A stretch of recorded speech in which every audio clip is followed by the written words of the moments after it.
வணக்கம், எல்லாரும் எப்படி இருக்கீங்க?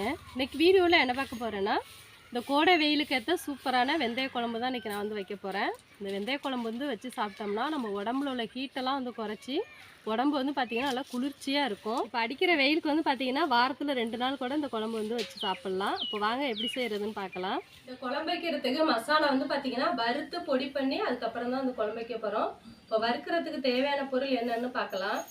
2 ஸ்பூன் மல்லி, 6 வரமிளகாய், 2 ஸ்பூன் வெந்தயம், 2 ஸ்பூன் புழுங்கல் அரிசி எடுத்துருக்கிறேன், 1/2 ஸ்பூன் ஜீரகம், 1 ஸ்பூன் மிளகு.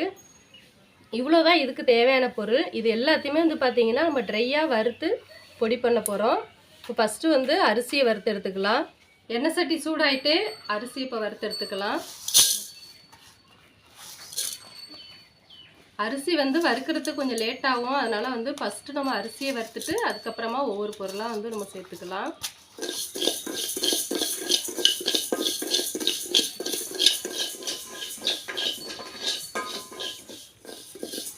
அரிசி நல்லா பொரிஞ்சிருச்சு. இப்போ இது வேறு பிளேட்டுக்கு மாற்றிடலாம்.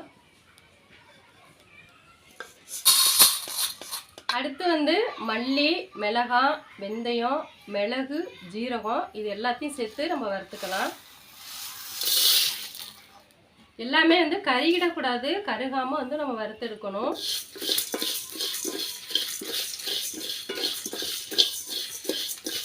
எல்லாமே நல்லா வறுத்தாச்சு. இப்போ இதையும் வேறு பிளேட்டுக்கு மாற்றிக்கலாம்.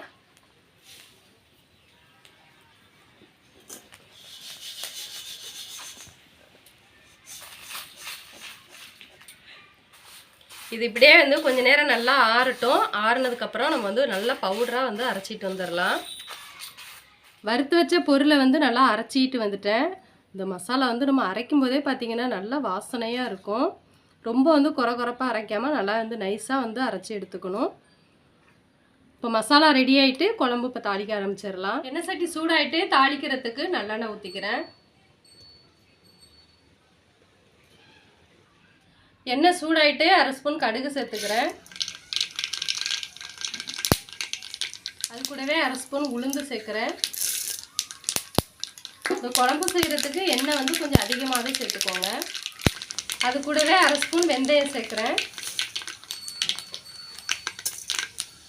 எல்லாம் நல்லா பொரிஞ்சிருச்சு. கருவேப்பிலை சேர்த்துக்கிறேன். அது கூட 3 வரமிளகாய் 1-2 வதக்கி வச்சுருக்கிறேன். இதையும் சேர்த்து நம்ம நல்லா வதக்கி விட்டுடலாம்.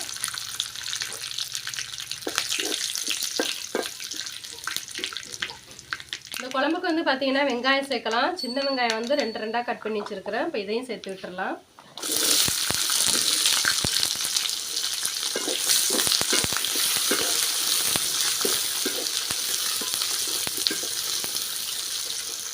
அது கூடவே 15 பூண்டுகள் எடுத்து வச்சுருக்கிறேன். இப்போ இதையும் சேர்த்துடலாம்.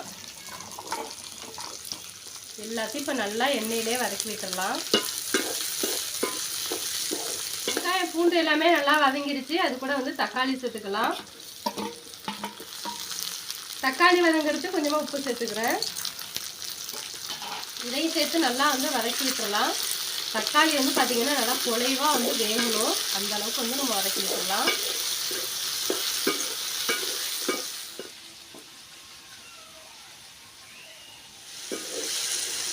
எல்லாமே நல்லா வதங்கிடுச்சு. தக்காளியும் பார்த்திங்கன்னா நல்லா குலைவாக வதங்கிடுச்சு.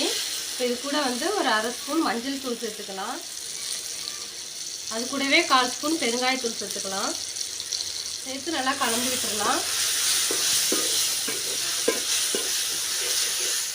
நல்லா கலந்து விட்டுட்டு நம்ம வறுத்து பொடி பண்ணி வச்சுருக்க இந்த மசாலா நம்ம சேர்த்துக்கலாம்.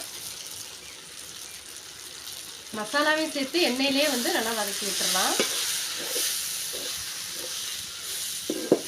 இந்த மசாலா சேர்த்து நம்ம எண்ணெயில் வதக்கும் போது பார்த்திங்கன்னா நம்ம வீடே நல்லா ஒரு வாசனையாக இருக்கும். அந்தளவுக்கு நல்ல மணமாக இருக்கும். மசாலா எண்ணெயிலே நல்லா வதங்கிடுச்சு. இதில் பார்த்திங்கன்னா கொஞ்சமாக புளி எடுத்து கரைச்சி வடிகட்டி வச்சுருக்கிறேன். இப்போ இந்த புளி தண்ணியாக சேர்த்துக்கிறேன்.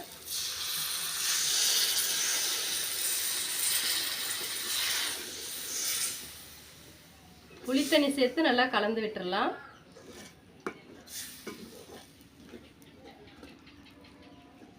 நல்லா கலந்து விட்டுட்டு இப்போ குழம்புக்கு தேவையான அளவு தண்ணி சேர்த்துக்கிறேன்.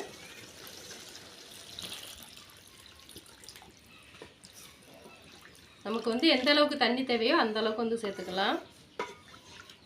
உப்பு வந்து பார்த்திங்கன்னா ஏற்கனவே தக்காளி வதங்குறப்ப நான் வந்து சேர்த்துருக்குறேன். அதனால் வந்து குழம்பு வந்து ஒரு கொதி வரட்டும். உப்பு வந்து கரெக்டாக இருக்கா என்னன்னு பார்த்துட்டு நம்ம வந்து சேர்த்துக்கலாம். இப்போ குழம்பு வந்து நல்லா கொதிக்கட்டும், மூடி வச்சிடலாம்.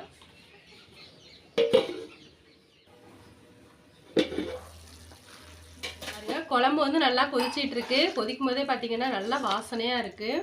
நம்ம இந்த மசாலாலாம் வறுத்து அரைச்சி சேர்த்துருக்கிறதுனால பார்த்தீங்கன்னா நல்லா வாசனையாக இருக்குது. இன்னும் கொஞ்சம் நேரம் வந்து நல்லா கொதிக்கட்டும். நம்ம மூடி வைக்க வேண்டாம், திறந்தே வச்சிடலாம். குழம்பு வந்து கொதிச்சிட்டு இருக்கு. உப்பு பார்த்தேன், உப்பு வந்து கம்மியாக இருக்குது. இப்போ கொஞ்சம் சேர்த்துக்கிறேன்.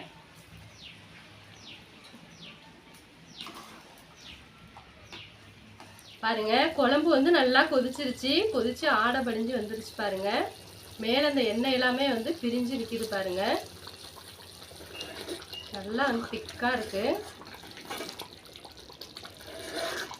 இந்த குழம்பு வந்து ரொம்ப தனியாக இருக்கக்கூடாது, கொஞ்சம் வந்து நல்லா திக்காக இருக்கணும். அப்போ தான் வந்து நல்லா டேஸ்ட்டாக இருக்கும். பாருங்க எவ்வளோ திக்காக இருக்குன்னு. இது வந்து பார்த்தீங்கன்னா இறக்கி வச்சதுக்கப்புறமா ஆற ஆற பார்த்தீங்கன்னா இன்னும் வந்து கெட்டியாகிடும் குழம்பு. அதனால் இதுதான் வந்து கரெக்டான பதம். இப்போ வந்து நம்ம குழம்பு இறக்கிடலாம். பாருங்கள், கோடை வெயிலுக்கு ஏற்ற சூப்பரான வெந்தய குழம்பு வந்து ரெடி ஆகிடுச்சு. பார்க்குறதுக்கே எவ்வளோ சூப்பராக இருக்குன்னு பாருங்கள். நம்ம மசாலாலாம் வறுத்து அரைச்சி சேர்த்துருக்கிறதுனால வந்து பார்த்திங்கன்னா குழம்பு வந்து நல்ல ஒரு வாசனையாக இருக்கும். இந்த வெந்தய குழம்பு வந்து அப்படியே சுட சுட சாதத்தில் வந்து போட்டு சாப்பிட்டோம்னா ரொம்பவே சூப்பராக இருக்கும். இந்த கோடை காலத்தில் வந்து நம்ம வாரத்துக்கு 2 தடவை வந்து இந்த குழம்பு வச்சு சாப்பிட்லாம். ரொம்பவே உடம்புக்கு வந்து நல்லது. நம்ம உடம்புல உள்ள ஹீட்டெல்லாம் வந்து குறைஞ்சி உடம்பு வந்து நல்லா குளிர்ச்சியாக இருக்கும். கண்டிப்பாக ஒரு தடவை நான் செஞ்சது மாதிரியே நீங்களும் வந்து செஞ்சு பாருங்கள். செஞ்சு சாப்பிட்டு பார்த்துட்டு எப்படி இருந்துச்சுன்னு கமெண்ட்ஸில் வந்து சொல்லுங்கள்.